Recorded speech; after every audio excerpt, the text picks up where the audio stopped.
আন্তর্জাতিক বাংলা সংবাদে সবাইকে স্বাগত। সুপ্রিয় দর্শক শ্রোতা, পৃথিবীতে চলছে তৃতীয় বিশ্বযুদ্ধ। ইরান ইসরায়েল চলছে পাল্টাপাল্টি হামলা।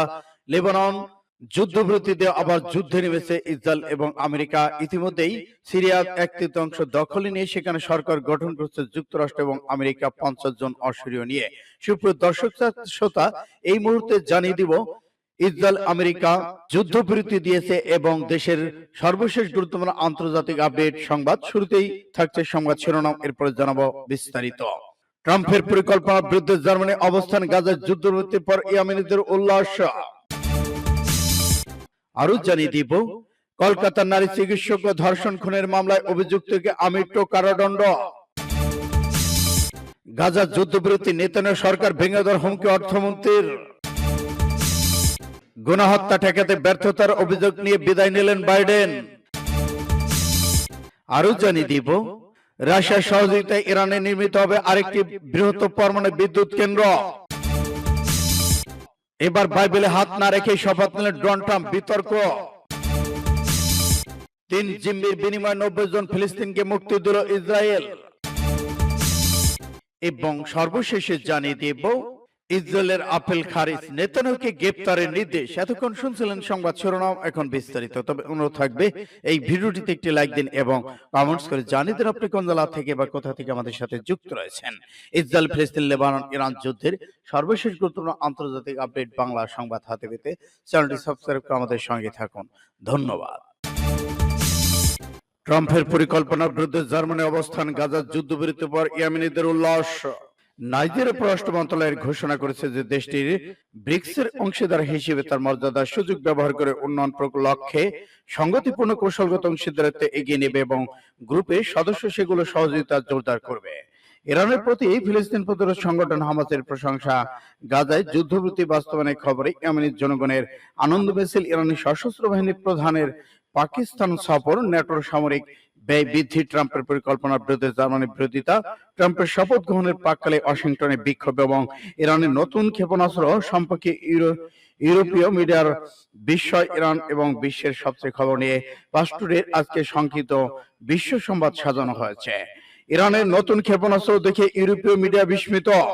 দ্য আর্মি রিগেশন ওয়েবসাইট ভূমি থেকে আকাশে নিক্ষেপযোগ্য ক্ষেপণাস্ত্র 359 উন্মোচনকে ইরানের ক্ষেপণাস্ত্র ড্রোন ক্ষমতার ক্ষেত্রে একটি বড় পদক্ষেপ এবং ইরানের ইসলামী প্রজাতন্ত্রের প্রতিরক্ষা প্রযুক্তির একটি উল্লেখযোগ্য অগ্রগতি হিসেবে মূল্যায়ন করেছে। এই ওয়েবসাইটটি একটি প্রতিবেদনে জানিয়েছে যে 359টি ভূমি থেকে আকাশে নিক্ষেপযোগ্য ক্ষেপণাস্ত্র আনুষ্ঠানিক উন্মোচনের মাধ্যমে ইরান তার ক্ষেপণাস্ত্র এবং ড্রোন সক্ষমতা একটি পদক্ষেপ গ্রহণ করবে। কলকাতা নারী চিকিৎসককে ধর্ষণ খুনের মামলায় অভিযুক্তকে আমৃত্যু কারাদণ্ড। ভারতের পশ্চিমবঙ্গের রাজধানী কলকাতা আরজি কর হাসপাতালে কর্তব্যরত অবস্থায় এক নারী চিকিৎসককে ধর্ষণ খুনের মামলায় অভিযুক্ত সিভিল ভলেন্টিয়ারকে আমৃত্যু কারাবাসের শাস্তি দিয়েছে আদালত। সেই সঙ্গে নির্যাতিত পরিবারকে 17 লাখ রুপির ক্ষতিপূরণ নির্দেশ দিয়েছে শিয়ালদহের অতিরিক্ত জেলা দায়রা বিচারক অনির্বাণ দাস। বেলা 2:45টার দিকে বিচারক এই শাস্তির রায় ঘোষণা করেছেন। বিচারক জানিয়েছেন আরজি করের ঘটনাকে বিরলতম অপরাধ বলে মনে করেছেন না, তাই আমৃত্যু কারাদণ্ড দেওয়া হচ্ছে সঞ্জয়কে। জরিমানা করা হয়েছে। আদালতের নির্দেশ শুনে বিড়বিড় করে কিছু বলতে থাকেন সঞ্জয় রায়। এ সময় সঞ্জয়ের আইনজীবী তাকে বলেন, আপনার মৃত্যুদণ্ড নয়, আমৃত্যু কারাদণ্ড দেওয়া হলো। তার প্রেক্ষিতে সঞ্জয় বলেন, আমার তো বদনাম হয়ে গেল। মহিলা চিকিৎসকের ধর্ষণ এবং খুনের জন্য তার পরিবারকে 17 লাখ টাকা ক্ষতিপূরণ দেওয়ার জন্য রাজ্য সরকারকে নির্দেশ দিয়েছে আদালত। নির্যাতিতর বাবা আদালতের ভেতরেই জানিয়ে দিয়েছেন তিনি ক্ষতিপূরণ নিতে চান না। বাহিরে তিনি বলেন, আমার ক্ষতিপূরণ নেব না। বিচারককে বলেছি, আমরা তো এভাবে আমাদের মেয়েদের বিক্রি করতে পারবো না, তাই টাকা না নিয়ে আজীবন সাজার ব্যবস্থার জন্য তিনি সমর্থন করেন। সূত্র ফাস্ট টুডে। গাজার যুদ্ধবিরতি, নেতানিয়াহুর সরকার ভেঙে দেওয়ার হুমকি অর্থমন্ত্রীর। গাজার যুদ্ধবিরতি দ্বিতীয় দফা বাস্তবায়িত হলে ইসরায়েলের সরকার ভেঙে দেওয়ার হুমকি দিয়েছেন দেশটির অর্থমন্ত্রী। গাজার যুদ্ধবিরতি দ্বিতীয় ধাপে মূল যুদ্ধ বন্ধ করার পরিকল্পনা অন্তর্ভুক্ত রয়েছে। অর্থমন্ত্রী ইসমেট ক্রিস বলেছেন, যদি সরকার যুদ্ধ চালিয়ে না যায় এবং গাজা পুরো দখল করে শাসন করার পথে না এগোয়, তাহলে আমি সরকার ভেঙে দেব। এই সঙ্গে তিনি ইসরায়েলের chief of staff lieutenant general Herzi হালিবিকে কৌশল দুর্বল ও বলে সমালোচনা করেছেন। সোমবার ইসরায়েলি সম্প্রচার মাধ্যম কেএনএন বরাত দিয়ে খবর দিয়েছে আল মায়াদিন।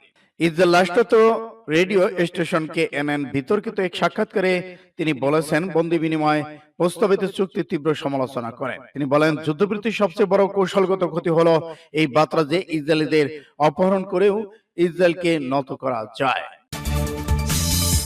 গণহত্যা ঠেকাতে ব্যর্থতার অভিযোগ নিয়ে বিদায় নিলেন বাইডেন।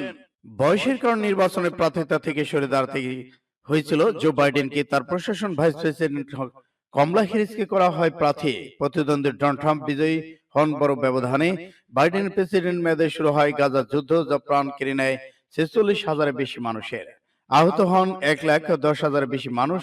গাজা উপত্যকা পর্যন্ত হয় ধ্বংসস্তূপে। এমন গণহত্যা ধ্বংসযজ্ঞ ঠেকাতে না পারার অভিযোগ নিয়েই হোয়াইট হাউস ছেড়েছেন বাইডেন। তার সময় রক্ত খেয়ে ইউক্রেন যুদ্ধের সূত্রপাত হয়।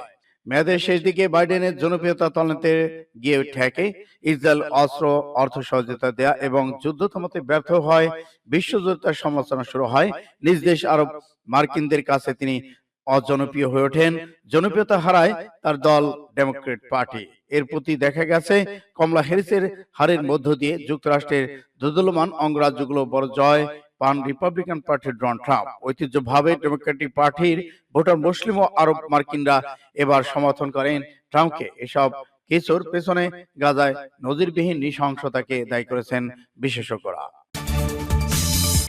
রাশিয়ার সহযোগিতায় ইরানে নির্মিত হবে আরেকটি বৃহত্তর পরমাণু বিদ্যুৎ কেন্দ্র। রাশিয়া রোসাটম কর্পোরেশন নির্বাহী পরিচালক আলেক্সি লিখাচেভ জানিয়েছেন, ইরানের নতুন পরমাণু বিদ্যুৎ কেন্দ্র নির্মাণের লক্ষ্যে তেহরানের সঙ্গে আলোচনা শুরু হচ্ছে। তিনি আরো জানিয়েছেন, আরো ছোট বড় পারমাণবিক বিদ্যুৎ কেন্দ্র নির্মাণ মস্কো তেহরানের সঙ্গে সহযোগিতা করবে। এর মধ্যে একটি বৃহত্তর বিদ্যুৎ কেন্দ্র নির্মাণের জন্য আলোচনায় বসতে যাচ্ছে দুই দেশের কর্মকর্তা।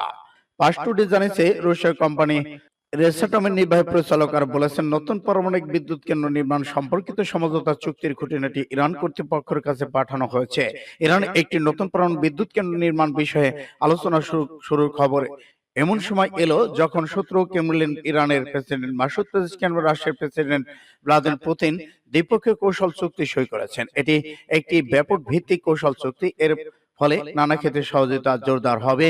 এতে পুরোপুরি পরমাণু শক্তিতে পরিণত হবে রাশিয়া এবং ইরান। সূত্র পাস টুডে।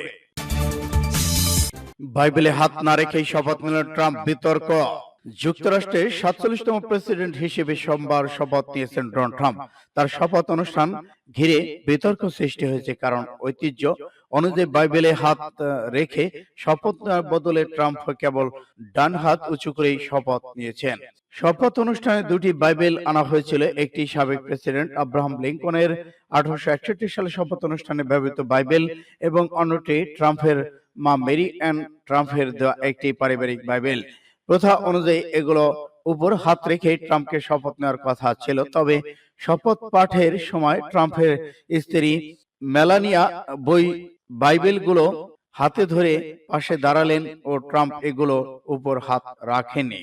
এই ঘটনায় নেটিজেনদের মধ্যে ব্যাপক সমালোচনা তৈরি হয়েছে। সামাজিক যোগাযোগ মাধ্যমে অনেকেই প্রশ্ন তুলেছেন, বাইবেল হাতে হাত না রাখার কারণে কি তার শপথ কার্যকর হয়েছে?